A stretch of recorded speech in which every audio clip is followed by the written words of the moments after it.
संसार जब भी मिला है, जिसे भी मिला है, अपूर्ण मिला है।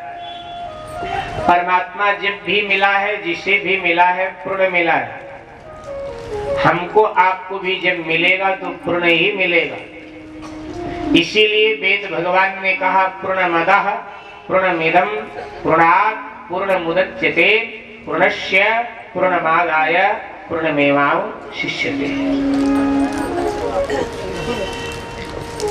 संसार अपूर्ण है, जिसे मिला अपूर्ण ही मिला है। एक ना एक कमी पाई ही जाती है हर किसी के जीवन में। एक से ज्यादा कमी हो सकती है, ज्यादा नहीं तो एक तो पाई ही जाएगी, चाहे गृहस्थ है, चाहे सन्यासी है, चाहे अमीर गरीब धन जो भी है, एक आध कमियां सब में पाई ही जाती है। पूर्ण परमात्मा, परमात्मा में कोई कमी नहीं। संसार में और संसारियों में तो कमी रहेगी। आपने लोक व्यवहार में देखा हो, जहां पानी बहुत है वहां पीने वाले नहीं, और जहां पीने वाले हैं वहां पानी ही नहीं। जिनके आंखों में नींद है उनके पास बिस्तर नहीं है, और जिनके पास बिस्तर है उनके आंख में नींद ही नहीं। 6-6 टेबलेट एक साथ खा लेते हैं, फिर भी कहते हैं महाराज पूरी रात जागते रहते, नींद आती।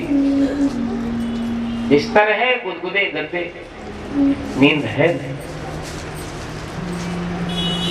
जिनके आंखों में नींद, बिस्तर नहीं, फुटपाथ पर पड़े ऐसे सो रहे हैं, खराटे ले रहे हैं बिना बिस्तरे के। जिनके पास कमरे बहुत हैं उनके पास सोने वाला कोई नहीं, खाली पड़े हैं कमरे। जिनके पास सोने वाले बहुत हैं उनके पास कमरे ही नहीं। जिनके पेट में भूख है उनके पास खाने के लिए नहीं है, और जिनके पास खाने के लिए है उनके पेट में भूख ही नहीं। अगर भूख कभी लगे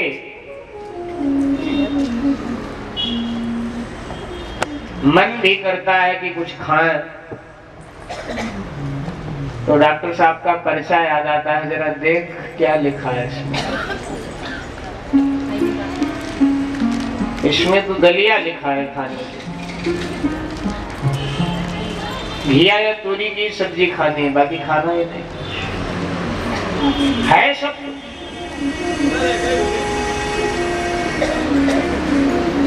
एक बार हम अपने एक चिर परिचित सज्जन की कोठी में बैठे हुए थे, तो ऐसे चर्चा चल रही थी। बोले महाराज जी क्या बताएं, समय बदल गया। कभी बहादुर लाते थे, हम खाते थे, लेकिन किस्मत तो देखो अब हम लाते हैं, बहादुर खाते हैं। हमको मना, फ्रिज में पड़ा रहता है, कई दिन का हो जाता है, तो बहादुर को ऐसे खा ले। ये ब्रह्मा की सृष्टि की विडंबना है। महाराज दशरथ के जीवन में एक बहुत बड़ी कमी है। इतना बड़ा साम्राज्य है और प्रतिष्ठा दशरथ जी की, इंद्र से मित्रता थी, और जब दशरथ जी स्वर्ग इंद्र से मिलने जाते थे तो इंद्र सिंहासन छोड़ देता था, दौड़कर दशरथ जी का स्वागत करता था और फिर अपने बराबर बिठाता था। बराबर भगवान शंकर पार्वती जी से बोले हैं ना दशरथ जी के बारे में कि आगे होई जेहि सुरपति लेई। इंद्र आगे बढ़कर स्वागत करता था, ओह दशरथ जी आ रहे हैं, इतने प्रतिष्ठित थे। आगे होई जेहि सुरपति लेई और अरध सिंहासन आसन दे। अपने बराबर आधे सिंहासन पर इंद्र स्वयं बैठता था और आधे पर दशरथ जी को बिठाता था। पता नहीं होता बैठ। एक कमी, कोई वारिस नहीं है अयोध्या का। पुत्र के लोभ में ही 3 विवाह किया था, शायद इससे नहीं इससे मिलेगा पुत्र, लेकिन तीनों रानियां पुत्र देने में असक्षम निकली, असमर्थ निकली। जब एक लंबी आयु तक पुत्र हुए नहीं तो दशरथ जी ने संतोष कर लिया ये प्रजा ही मेरे पुत्र हैं, ये मानकर। लेकिन आज एक बड़ी विचित्र घटना घट गई। दशरथ महाराज के जो धर्म गुरु हैं वशिष्ठ जी, वो अपने पत्नी के साथ एक कक्ष में बैठे हुए थे, अरुंधति जी के साथ।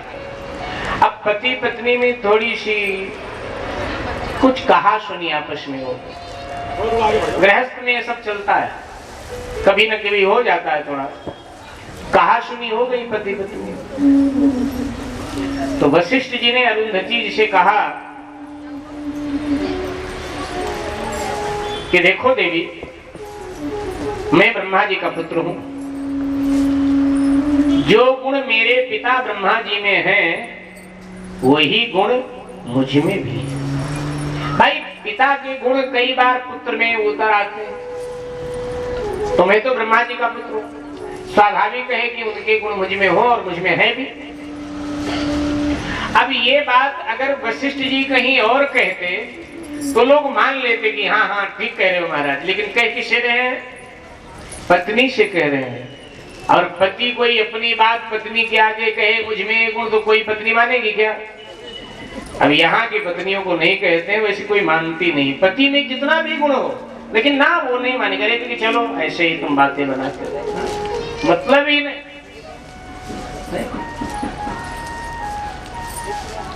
एक हमारे मित्र हैं, बड़े अच्छे ज्योतिषी हैं, बड़े अच्छे ज्योतिषी।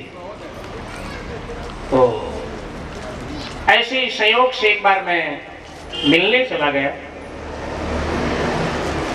काफी देर तक उनके पास बैठे रहे, तो देखा कि वो अकेले। मैंने कहा भाभी जी कहाँ गए? बोले भाभी जी अपनी जन्मपत्री किसी को दिखाने गए। मैंने कहा सबकी जन्मपत्री आप देखते हैं, मजाक कर रहे हो क्या? बोले नहीं नहीं, वैसे मजाक नहीं कर रहे हैं, सही बता रहा हूं। हमने कई बार देखा, कहती तुम सही बताते, अलग गई है कहीं दिखाने। तो अब अरुंधति जी कहां मानने वाले? उन्होंने कहा मैं नहीं मानती आपकी बात। थोड़ा सा मीठा तकरार हो गया पति पत्नी। तो वैसे भी लोक व्यवहार में आपने देखा होगा, हमें तो बहुत सारा अनुभव है, जितने भी पंडित पुजारी कथावाचक संत महात्मा मिलेंगे ना, इनकी घरवाली बड़ी तेज तर्रार लड़ाका हुआ करती। लगभग एक आध को नहीं कह सकता, अन्यथा लगभग आपको मिलेंगे एकदम तेज तर्रार। एक हमारे देश में संत हो गए दक्षिण भारत में, महाराष्ट्र में, अपना तुकाराम जी महाराज, बड़े भजनानंदी महापुरुष थे। जब एक तारा लेकर बैठ जाए गाने के लिए, तो जब तक कृष्ण ना आ जाए प्रकट होकर सुनने, मानते नहीं थे, गाते जाते थे, गाते जाते थे। और कृष्ण जी भी सुनते थे तुकाराम जी का भजन। बड़े भक्त थे भगवान, सिद्ध महापुरुष। लेकिन घर में बेचारों का विचित्र हाल हुआ। क्या एक बार कथा करने गए, नवरात्रों की नौ दुर्गे में कथा करने के लिए गए। अब उनका स्वभाव था, कथा में जो भी दान दक्षिणा चढ़ावा मिले सब गट्ठर बांध कर रख लेते थे, और जब घर की ओर जाए तो जो अभावग्रस्त लगे धीरे से पकड़ा दे, भाई कहना मत, किसी को संभाल के रख। अब घर जाते जाते राधे राधे, कुछ ना बचे। तो एक दिन घरवाली ने कह दिया कि हमेशा बाहर भागते रहते हो, कथा है कथा है कथा है, कुछ लाते क्यों नहीं? हाँ? सब बांट करके आ जाते हो। बोले क्या करें देवी, मेरा स्वभाव बचपन से ऐसा बन गया, जो मिले मैं बांट देता था। बोले बचपन में बांट देते थे ना, अब तो गृहस्थ हो ना, कुछ लेके आया तो इस बार लेके आना। अब डांट लगाया तो तुकाराम जी ने कहा ठीक है देवी, गुस्सा मत कर, इस बार 9 दिन की कथा का साथ लेकर आएंगे, तुझे देंगे। आ गए। 9 दिन तक कथा भगवान की कही, कथा की पूर्णाहुति हुई, और फिर सब इस बार गट्ठर बनाकर सब बांध के रख लिया कि भाई घर ले जाएंगे, आखिर बाल बच्चे वाले। अब महाराज ले करके चले गट्ठर। अब रास्ते में से निकल रहे थे, अब अभावग्रस्त लोग, बाबा जी हमें कुछ दे दो, हमें दे दो, लगे बांटने, भूल गए कि घर में कहा है कि भाई लेके आना। अब बांटते बांटते गांव पहुंचते पहुंचते कुछ भी नहीं बचा, सब खत्म हो गया। घरवाली की याद आई तो एकदम डरकर सोचने लगी क्या जवाब दूंगा। कहेगी 9 दिन राम कथा गा के आए हो हैं और कुछ मिला ही नहीं। बोले कुछ मिल जाता तो बात बन जाती। इतने में देखा एक किसान बैलगाड़ी पर गन्ना लाद कर बेचने जा रहा था। उसने तुकाराम जी को देखा, उसने कहा महाराज जी अरे एक गन्ना लेते जाओ, एक गट्ठर बच्चों के लिए। एक गट्ठर गन्ना पकड़ा दिया। तुकाराम जी ने कहा काम बन गया। कह दूंगा घरवाली से कि भाई इस बार रुपया पैसा कपड़ा कुछ चढ़ावा में आया नहीं, किसानों के यहाँ कथा करने गए थे, सो गन्ना आया है एक गट्ठर और गन्ना दे करके समझा दूंगा। क्या हुआ, लोक कल्याण के लिए झूठ बोलना पड़े, कोई बात नहीं बोल दूंगा।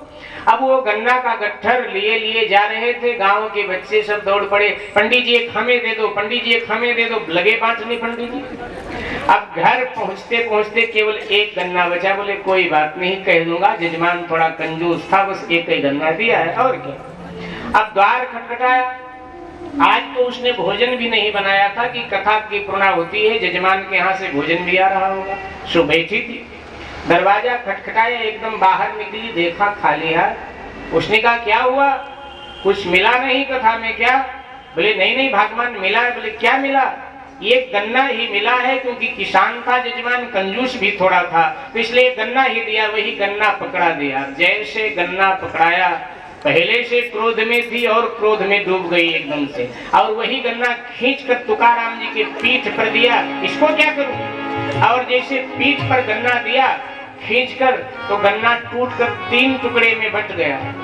तुकाराम जी भगवान को धन्यवाद देने लगे, परमात्मा तेरी कितनी कृपा मुझ पर है। मैं चिंता में था, घर में खाने वाले 3, मैं पत्नी और एक बेटा। एक ही गन्ना है, कौन कौन खाएगा। लेकिन पत्नी इतनी समझदार आपने हमको दिया है कि 3 भागों में बांट दिया कि चिंता न करो, एक एक टुकड़ा तीनों ले लेंगे। कितनी समझदार पत्नी भगवान ने दिया, धन्यवाद। अगर इतनी समझदार तू ना देता तेरा भजन कहाँ से कर पाता। एक बार किसी भगत ने पूछा महाराज भजन कैसे होता है? बोले आनंद से होता है भाई। भगवान ने जो पत्नी इतनी बढ़िया दिया।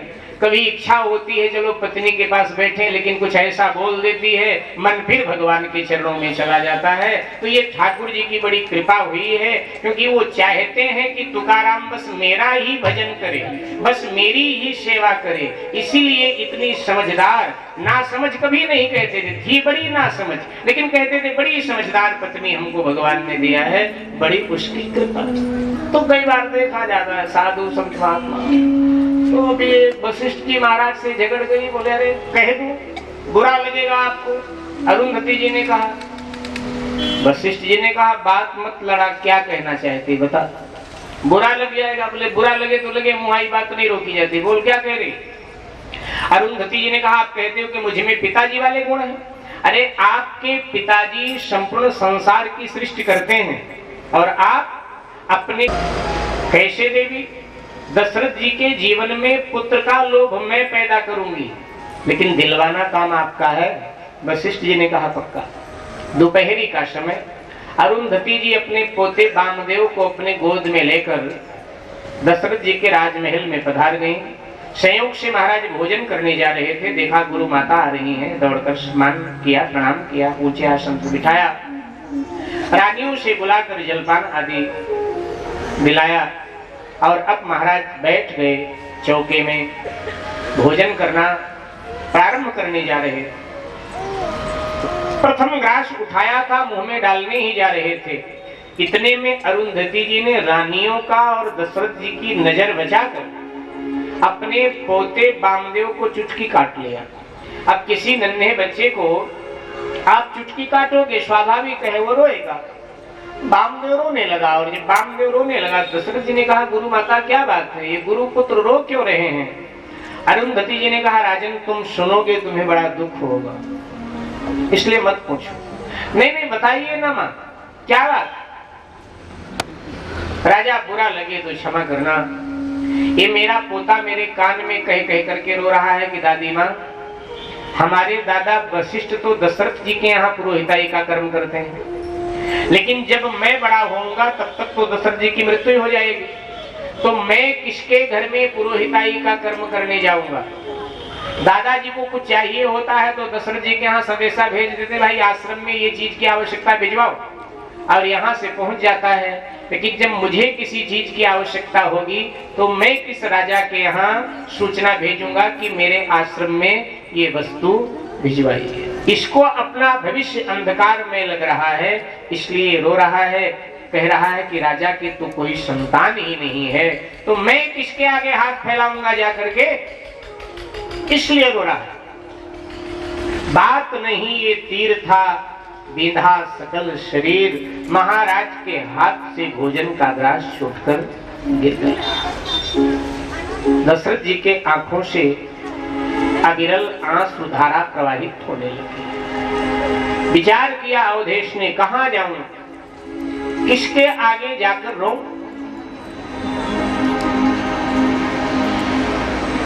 निर्णय ले लिया, इधर उधर रोना ठीक नहीं है। और वास्तव में मेरे भाई बहन, सब जगह नहीं रोना चाहिए, सबसे नहीं रोना चाहिए। यहाँ मेरे आंसू को पोंछेगा कौन, क्योंकि यहाँ सबके अपने दामन भीगे लगते हैं। संसार में किसके आगे रोया जाए, सब रोने वाले। और संसार में अपनी समस्या लेकर रोओगे, तुम्हारी समस्या कम थोड़ा होगी और बढ़ेगी। संसारी हमेशा समस्या को उलझा दिया करता है, कभी सुलझाता नहीं है। समस्या को कोई संत ही सुलझाता है या फिर भगवान ही सुलझाता है, तीसरा कोई व्यक्ति नहीं सुलझाता है, और उलझाते हैं। इसलिए जीवन में जब समस्याएं आए तो आंसू इधर उधर मत बहाओ, दुनिया रोने वाली है। जो खुद रोने वाली है तुम्हारे आंसू क्या पूछेगी।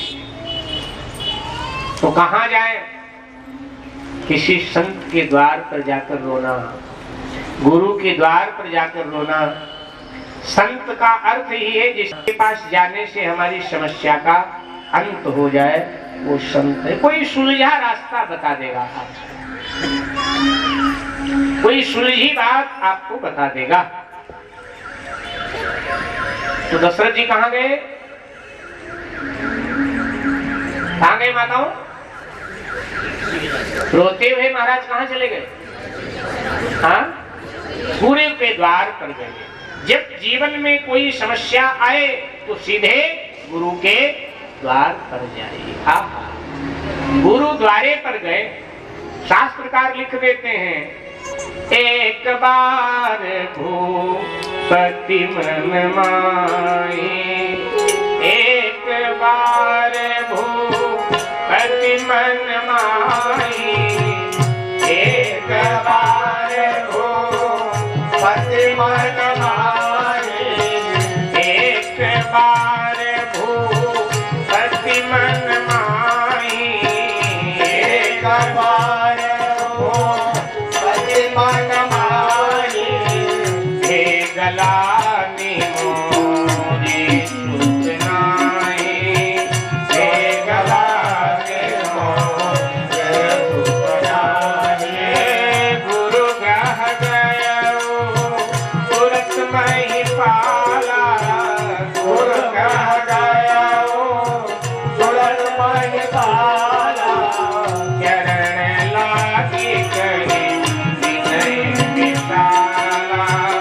गुरु ग्रह गयो तुरत मही पाला, चरण लागी करी विनय विशाला, चरण लागी करी विनय विशाला, चरण लागी करी विनय विशाला, चरण लागी करी विनय विशाला।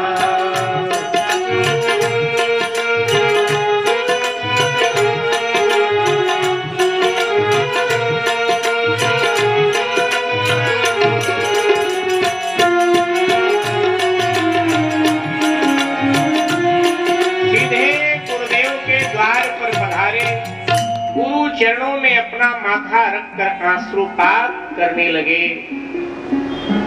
गुरुदेव आप त्रिकालज्ञदर्शी हैं, भूत भविष्य वर्तमान की बात जानने वाले हैं। क्या मेरे भाग्य में पुत्र का सुख है ही नहीं? हमारे महल की दीवारें रोती हैं और ब्रह्मा जी को उलाहना देती हैं कि आपने दशरथ के आंगन की दीवार मुझे बनाया ही क्यों? किसी ऐसे गृहस्थ के आंगन की दीवार बनाते कोई नन्हा बच्चा हमको छूकर खड़ा के पत्थर रोते हैं। ब्रह्मा जी से कहते हैं दशरथ के आंगन का पत्थर क्यों बनाया? किसी ऐसे गृहस्थ के आंगन का पत्थर बनाते कोई नन्हे बच्चे की किलकारी सुनती, मेरे ऊपर घुटनों के बल चलता, कितना अच्छा सौभाग्य होता मेरा। महाराज क्या मेरे बाद रघुवंश समाप्त हो जाएगा? क्या रघुवंश का वारिस नहीं मिलेगा कोई? ये कह कहकर जब राजा रोने लगे, वशिष्ठ जी ने दशरथ को उठाकर अपनी गोद में बिठा लिया। सदगुरु ने अपने शिष्य के आंसुओं को अपने दुपट्टे से पोंछा और कहा राजा बस इतना ही और कुछ नहीं? गुरुदेव और तो सब आपके कृपा से मुझे मिला, सब कुछ मिला, इतनी कृपा और करें। मुस्कुराए वशिष्ठ जी, कितने पुत्र चाहिए? गुरुदेव हमें एक वारिस चाहिए रघुवंश का। वशिष्ठ जी ने कहा और 4 मिल जाए तो? दशरथ जी ने अपना उत्तरीय फैला दिया गुरु के आगे, गुरुदेव ये व्यक्तिगत आपकी मुझ पर कृपा होगी। शिष्य एक वस्तु मांगने सदगुरु के द्वार पर जाता है और जब सदगुरु कृपा करता है तब धर्म, अर्थ, काम, मोक्ष ये चारों पदार्थ शिष्य की झोली में डाल देता है। कहीं दोबारा तुझे किसी और के द्वार पर जाने की आवश्यकता, सदगुरु चारों दे देता है। कहा राजन धैर्य धारण करो, 4 संतानें आपको मिलेंगी, प्राप्त होंगी, लेकिन उसके लिए एक धार्मिक अनुष्ठान करना पड़ेगा, पुत्र कामेष्टि यज्ञ करना पड़ेगा। गुरुदेव आप धर्म कराइए। वशिष्ठ जी ने कहा कि वो यज्ञ मेरे द्वारा संपन्न नहीं हो सकता। क्यों महाराज? पुत्र कामेष्टि यज्ञ के विशिष्ट जानकार श्रृंगी ऋषि हैं, आज की भाषा में स्पेशलिस्ट हैं पुत्र कामेष्टि यज्ञ के, उनको बुलाना पड़ेगा। उनके द्वारा ही आपका यज्ञ संपन्न होगा। और वैसे भी रिश्ते में आपके दामाद भी लगते हैं, यह और अच्छा होगा। श्रृंगी ऋषि दशरथ जी के दामाद हैं, जमाई हैं। ये भागवत वाले श्रृंगी नहीं है। भागवत में जिनका वर्णन है कि उनको श्राप दे दिया परीक्षित को श्राप जिन श्रृंगी